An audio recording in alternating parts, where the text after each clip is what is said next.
다 함께 신앙 고백하겠습니다.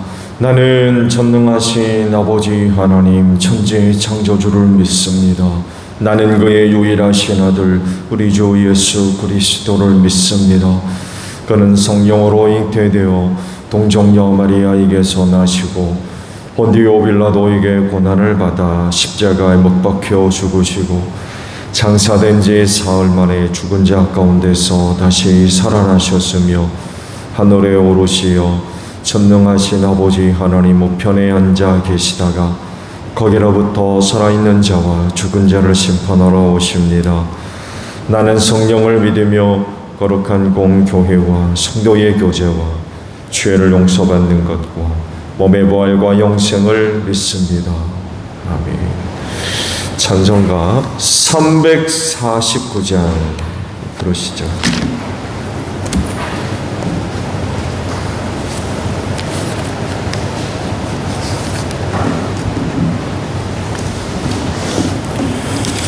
찬송가 349장 우리 부르시고 말씀을 봅니다. 나는 예수 따라가는 십자가 군사라 주 이름 증언하기를 외주저하리요.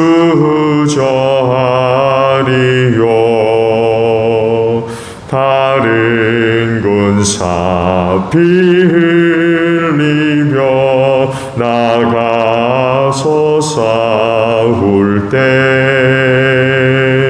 나 혼자 편히 앉아서 다만 버리오. 다른 사람 어찌든지 나 주님의 용사되리. 나는 주의 군사 되어 충성을 맹세하여 내가 승리하기까지 주 은혜로 싸우리. 주님의 용사된 내게 주의 일 맡기소서. 큰 싸움은 시작되어 용사를 부른다. 일어나 전쟁 마당에 다 어서 나가자. 거룩하신 주님 위해 싸우러 나가자.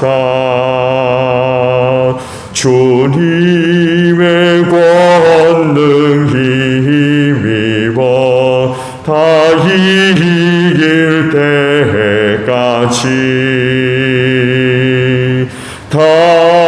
다른 사람 어찌든지 나 주님의 용사되리. 나는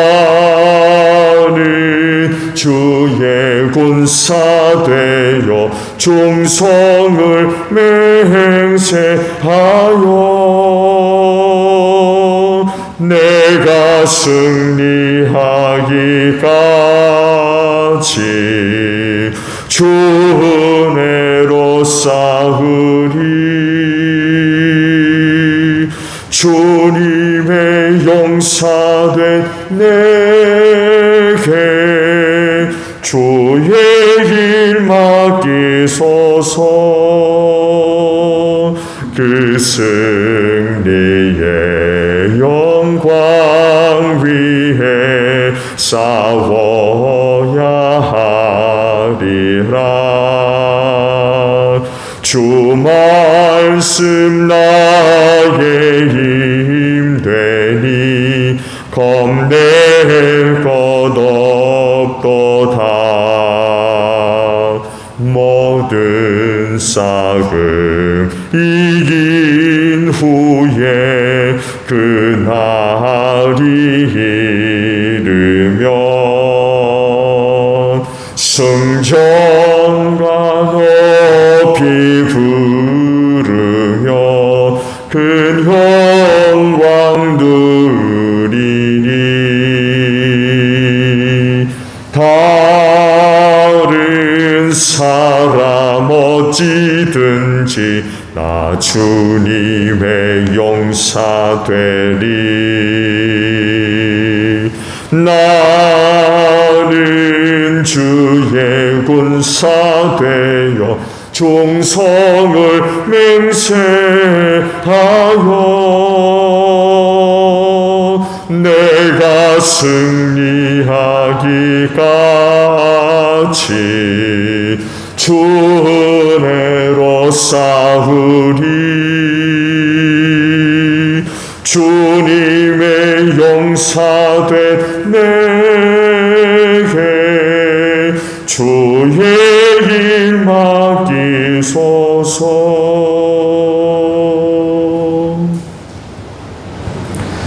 말씀을 봅니다. 사사기 5장 1절로 18절까지 있는 말씀을 봅니다. 사사기 5장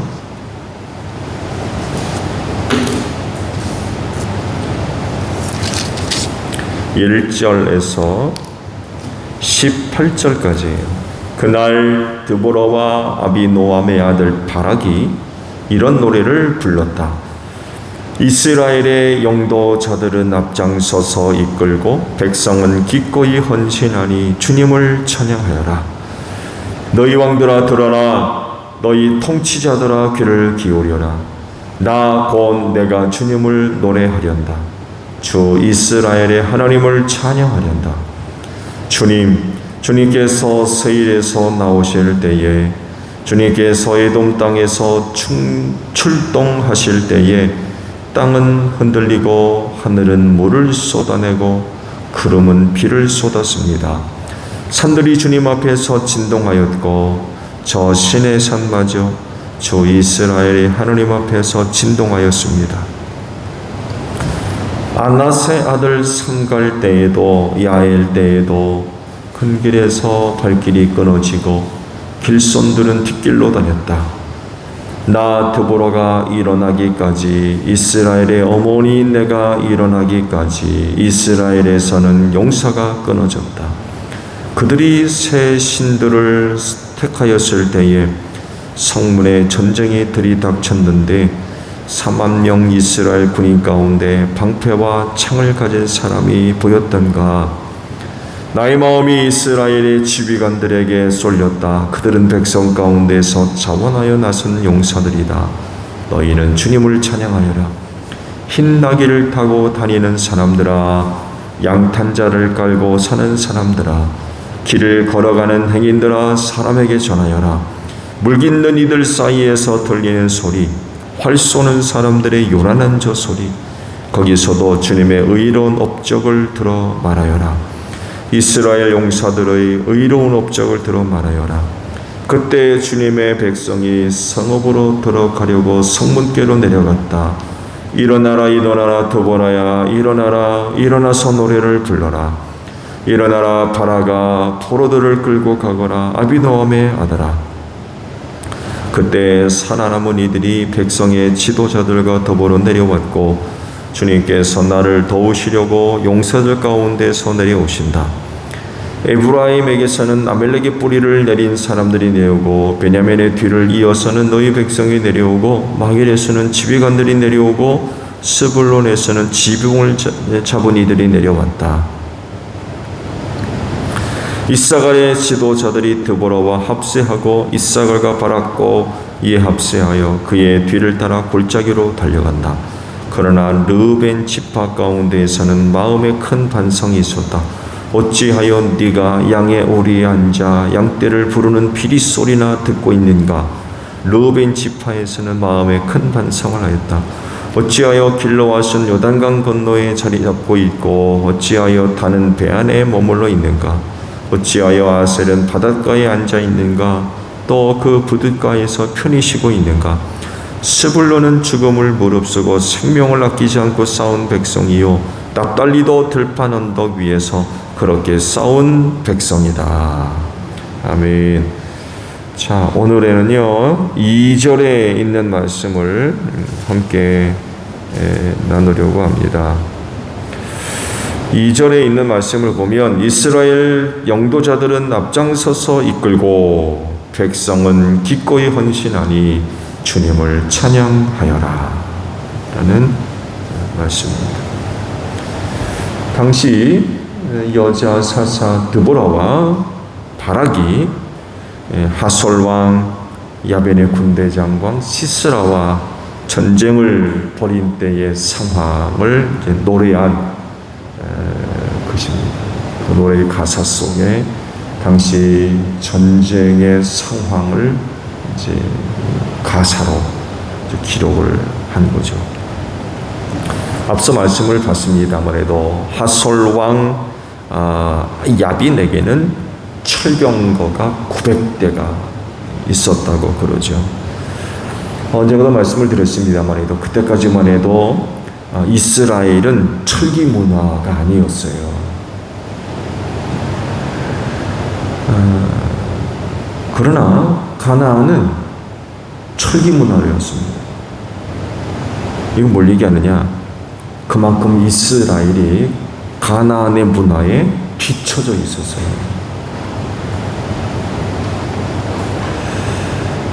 오늘 현대어로 표현하면 선진국과 후진국 이렇게 생각하시면 돼요.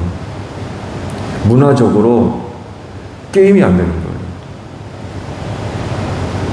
문화적으로 뒤쳐져 가지고 이건 뭐 후진국 소리 듣는 이런 상황이었어요.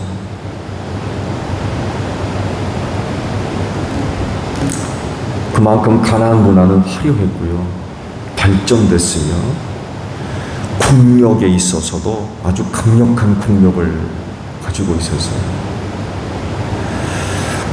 그래서 사실 이들과의 전쟁은 이스라엘 입장에서 보면 무모한 짓이에요.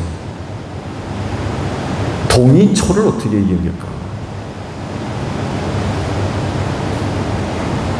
여전히 그들은 청동기 문화거든요. 청동기로 무기를 만들어서 휘두르면 철을 어떻게 이겨요?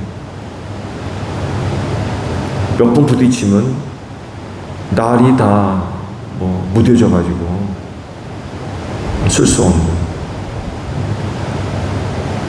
무모한 전쟁이었습니다.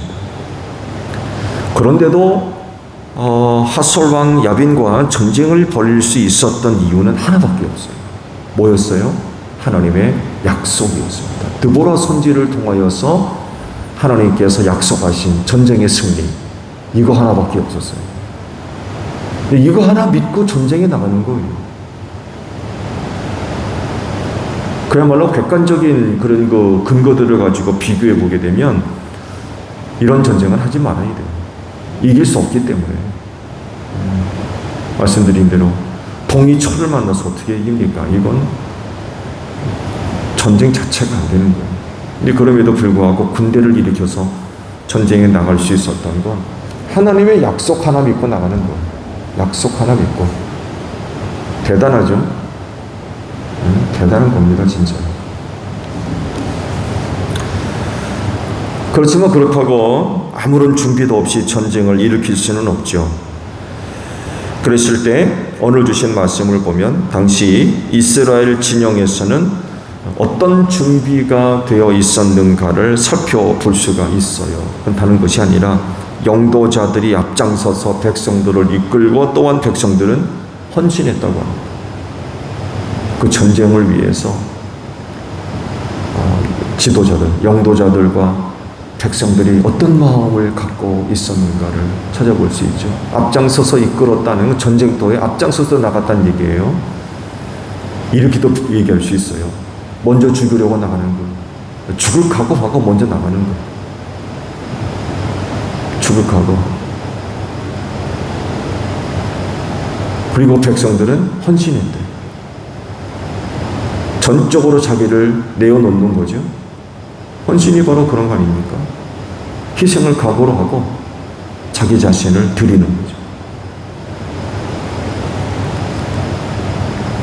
당시 이런 그 상황을 기록한 말씀을 보게 되면 가슴 뿌듯한 어떤 감동을 주지만요, 당시로서는 아주 심각한 상황입니다. 네, 심각한 상황. 비교할 수 없는, 그리고 현격하게 차이가 나는 문화, 국력,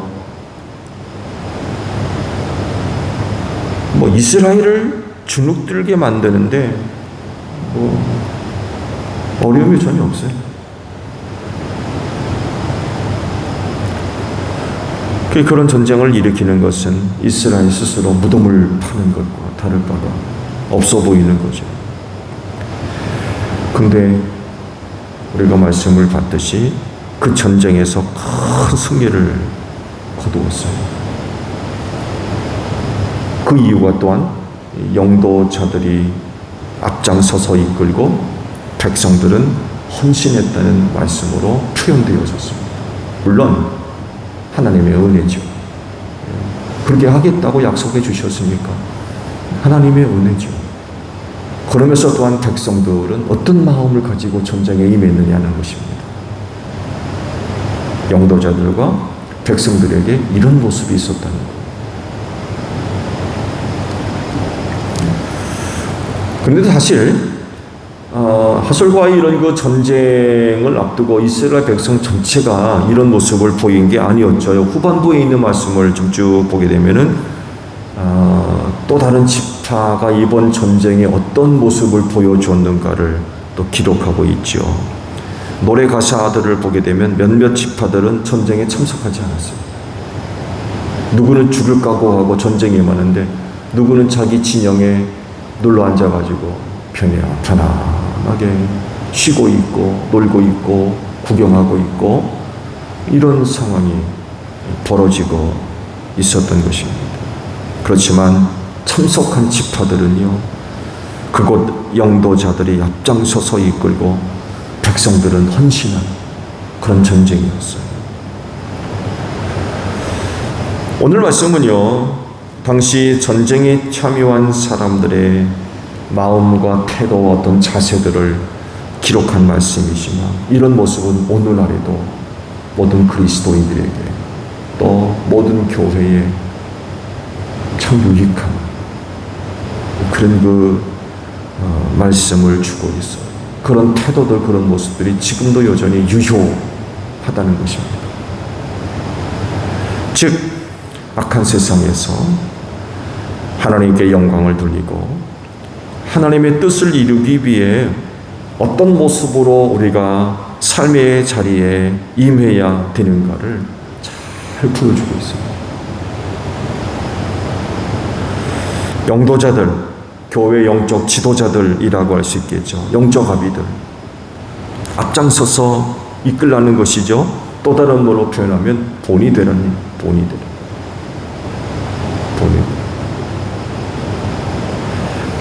그리고 백성들, 그리스도인들이죠. 헌신하는.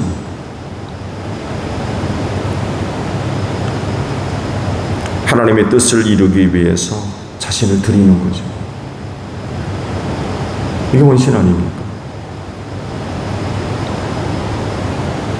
내 삶의 주인은 내가 아니라 주님이 되셔서 주께서 뜻하시는 대로, 원하시는 대로 마음껏 사용하실 수 있도록 드리는 거, 이게 헌신 아니에요?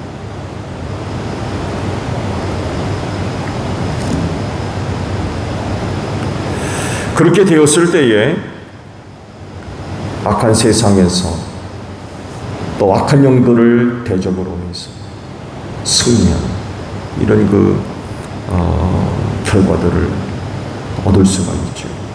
특히 주님 오실 날이 점점 가까이 이르고 있는 이때에 주님의 몸인 교회의 역할들, 또 성도들이 감당해 나가야 할 역할들, 가고 싶지 않죠. 악한 영들과의 모든 영적인 싸움이 점점 치러지고 있죠. 사실 육신의 몸을 입고 있는 우리 그리스도인들이 영적인 대상들과의 싸움은 게임이 될 수가 없죠. 영적인 대상을 싸워서 어떻게 이깁니까? 이길 수가 없죠. 그러나 그럼에도 불구하고 우리는 늘 영적인 싸움을 싸워야 할 사람들이거든요. 그러면서 신앙을 지키고 하나님의 뜻을 세워나가며 이루어가는 이런 역할들을 감당해야 할 곳이 교회이고, 또 이 일을 위해 쓰임 받아야 할 사람들이 바로 그리스도인 아닙니까? 그랬을 때에 당시 전쟁에 임했던 사람들의 태도, 자세, 모습들이 오늘날에도 여전히 유효하다는 것입니다. 그렇지, 오늘 하루도 영적 싸움에서 승리하는 여러분들이 되시기를 바랍니다. 그래서 제1교회를 든든히 세우십시오. 그리고 여러분의 삶의 자리에서 주님이 함께 하심으로 말미암아 승리하는 복된 하루가 되시기를 바랍니다. 주기도문 합니다. 하늘에 계신 우리 아버지, 아버지의 이름을 거룩하게 하시며 아버지의 나라가 오게 하시며 아버지의 뜻이 하늘에서와 같이 땅에서도 이루어지게 하소서. 오늘 우리에게 일용할 양식을 주시고 우리가 우리에게 잘못한 사람을 용서하여 준 것 같이 우리 죄를 용서하여 주시고 우리를 시험에 빠지지 않게 하시고 악에서 구하소서. 나라와 권능과 영광이 영원히 아버지의 것입니다. 아멘. 기도하겠습니다.